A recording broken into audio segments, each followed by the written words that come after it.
Aquaba, welcome back and happy belated Ghana Independence Day.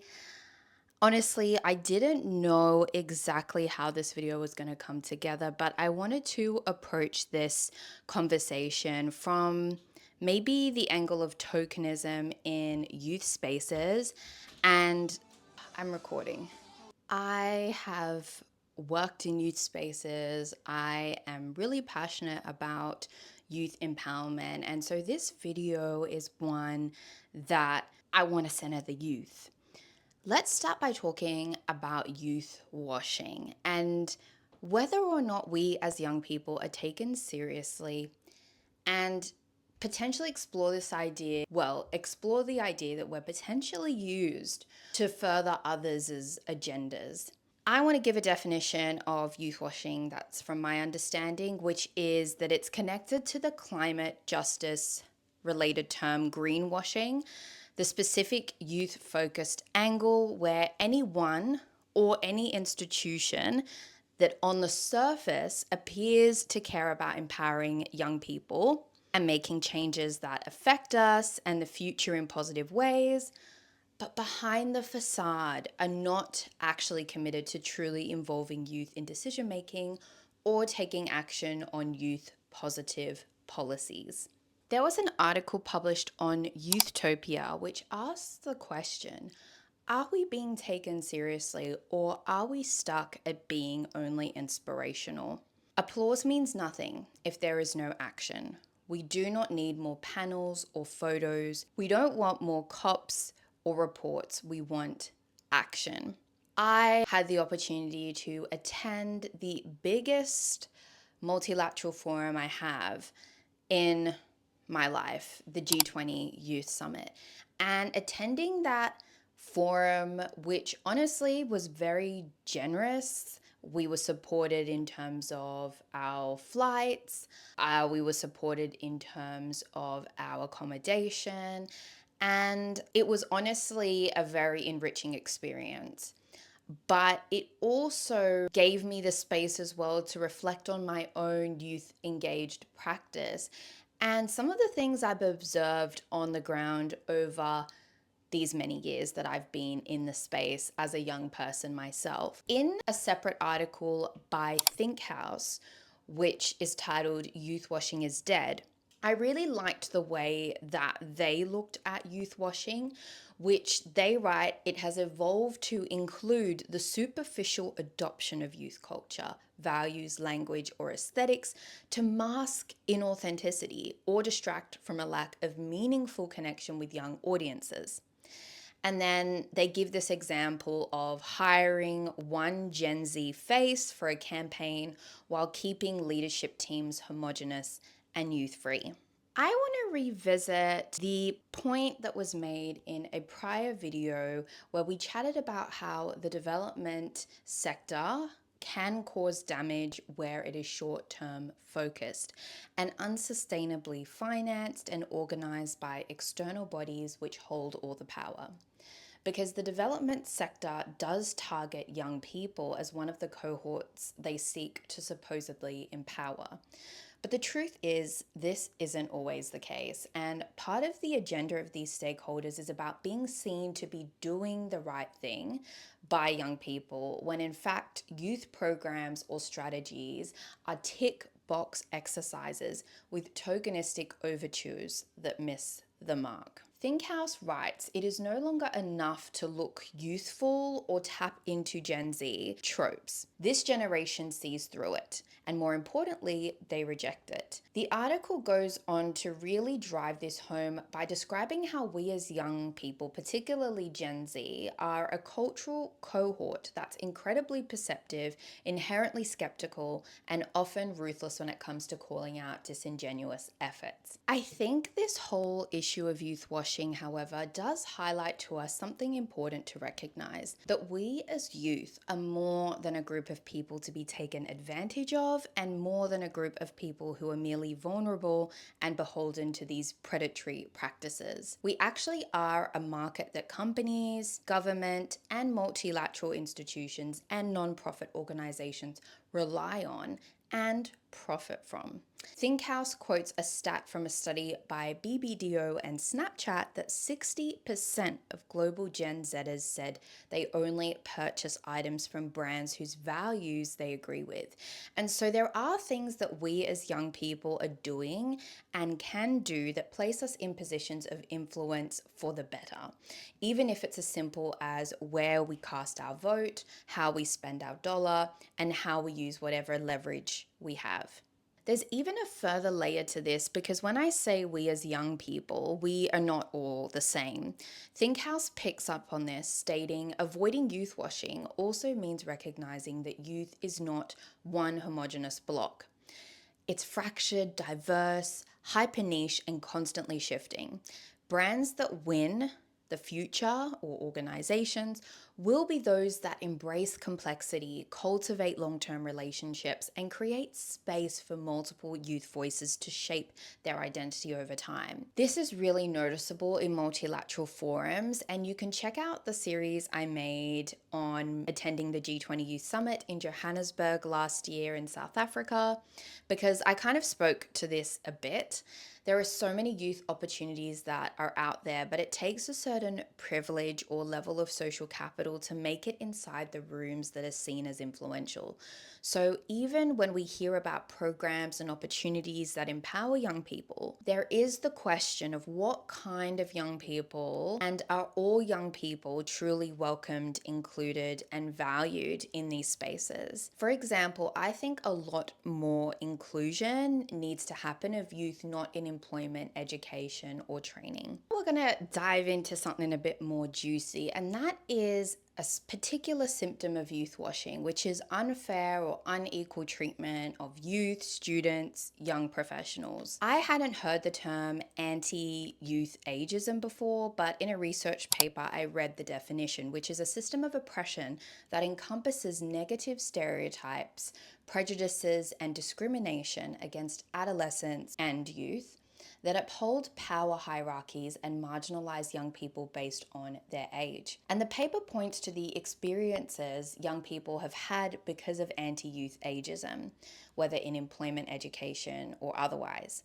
And that is adults usurping decision-making, adults controlling agendas, and adults tokenizing youth, all of which diminish our contributions. Has this ever happened to you? Have you ever been in a space where you felt like you're not being taken seriously, where it feels that you're not valued in that space, and honestly, people couldn't quite care less about what you have to say, let alone if that is something they would even consider to move forward in action with? The World Health Organization has pointed out the consequences of this diminishing of young people, where this can lead to internalizing the being treated less than, which has been linked to lower school engagement and heightened risky behavior, which is a slippery slope because already there have been negative stereotypes developed towards youth, including beliefs that we are risk takers, rebellious, prone to problems, excessively emotional, conformists, and self-interested. Some of those I don't really agree with, or don't necessarily see them as completely negative things,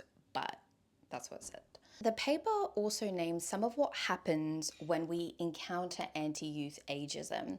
We can diminish our own accomplishments, which then block us from bringing our strengths to the table. Ultimately, these adult-driven power structures are maintained as the status quo, and youth keep suffering in silence, which leads me to speak of the unpaid labor issue. The Youthtopia article I referenced earlier calls for our time and energy as young people to be properly compensated.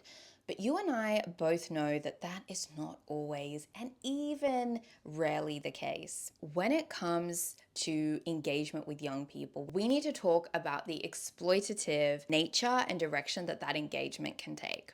Something I've heard about and observed is that young people who have participated in certain youth empowerment marketed programs or initiatives in good faith on their part have come to have their enthusiasm and fresh perspectives taken advantage advantage of. Youth who have participated in such activities have had to bear the burden of participating in robust and at times high-profile consultations or feedback sessions and events connected with the programs or initiatives, but on a purely volunteer basis or very poorly remunerated basis. These instances are painted to us as young people as opportunities and even promises of community, belonging, and positively influencing our local communities are weaponized in order for us to feel like we can't question whether these constitute legitimate compensation for the time, expertise, and labor we have invested, let alone the intellectual property we have provided. We have spoken about the issue of nonprofits, governments, multilateral organizations engaging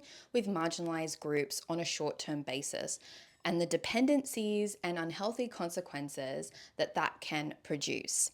And I believe that this is an issue that we also see in the youth space, where certain players are not really concerned about the longevity, sustainability, or systemic change needed to truly allow youth to take up space to drive and shape youth inclusion and leadership. This is where I do have to give social media some credit, because its platforms and even just the web in general provide this tool that we can use to advance youth forward agendas without waiting for permission or promotions. Because honestly, we can't always afford to wait for those things to happen.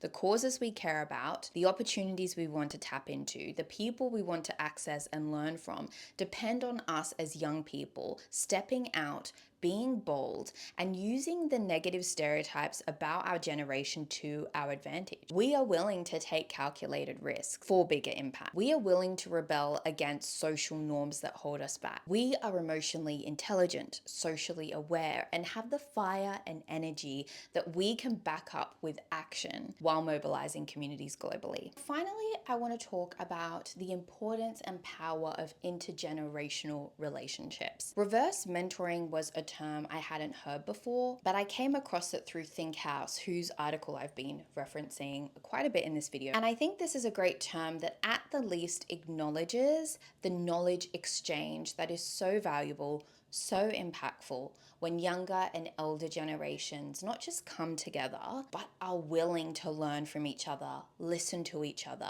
and I would argue even further, allow the other to influence how they behave and make decisions. Because the elder generations may know what it's like to be young, but they don't know what it's like to be young now. In a similar vein, younger generations may know what it's like to be young, but they don't know what it's like to live through the decades. As you might know, I love engaging with the Ghanaian context, the broader African context, and really global contexts from around the world. I know it's important for us to acknowledge that we all come from cultures that to some extent place value on respecting our elders. And I personally hold such a great respect and interest in and value for the wisdom of elder people, which I'm sure you do as well. But like with anything, some things can go too far and unchecked.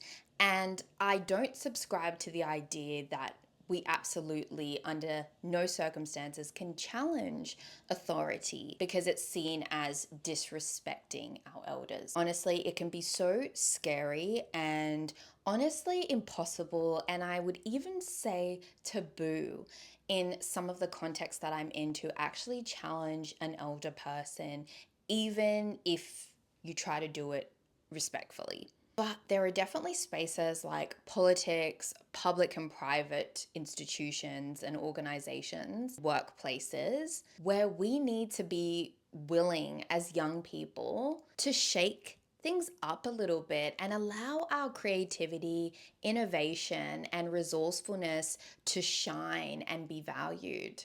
I want to finish by affirming that I believe there is real magic in what we spoke about earlier in relation to allowing ourselves as younger and elder generations to influence how we each behave and make decisions. I have had the gift of working under some incredible leaders, including some of African descent.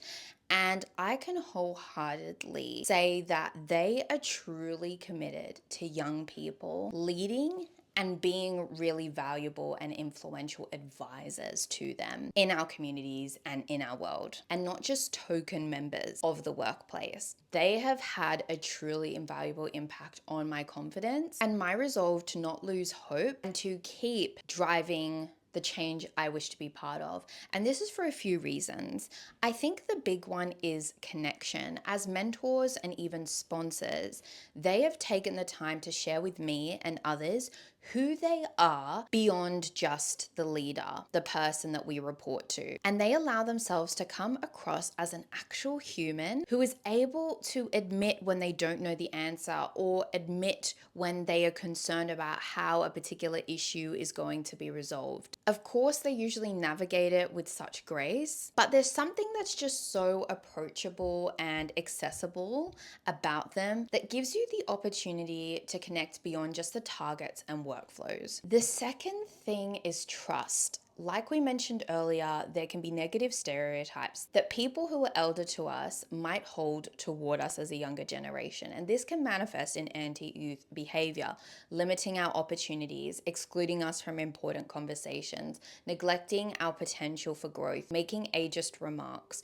taking advantage of our time, ideas, and resources, and even in certain circumstances, over-policing and criminalizing us. But there are many elder people, like those I've met, who actually see us as capable and enable that capability to flourish through entrusting us with responsibility. When you are dependable and consistent, it builds a relationship of trust, and this works both ways. In this process, your elder colleague or someone higher up actually can use their power and authority to raise you up. Now, this is not a golden ticket that we're just handed out for free. We shouldn't expect it to be handed out to us, but I do believe that building trusting relationships through genuine connection, effort, and excellence across generations does yield fruit. The final thing that mentors have done that has built my confidence is allow my ideas and creativity to influence how they behave and make decisions.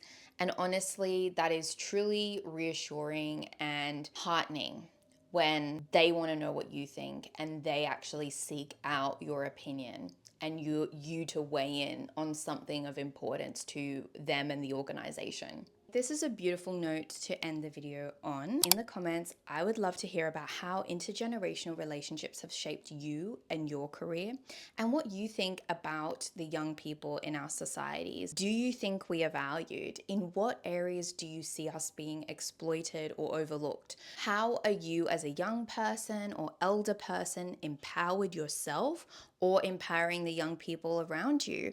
And what advice or words of encouragement would you give to a young person who is early in their journey but has ambitions of shaping change? Thank you so much for being here, for tuning in to this awaited video. This is an issue and this is a discussion, this is a conversation that is very close to my heart, and so I needed some time to sit with this. I have a little segment that breaks us from the formalities where we share a favorite thing of ours of the week. It can be anything.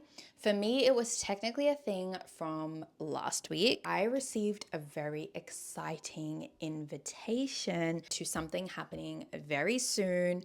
So update to come. You will need to stay tuned for the next video. I'd love to know what is one thing that you're loving this week, one thing you loved this week. Comment that below if you like. I will see you in the next video, and in the meantime, in the comments.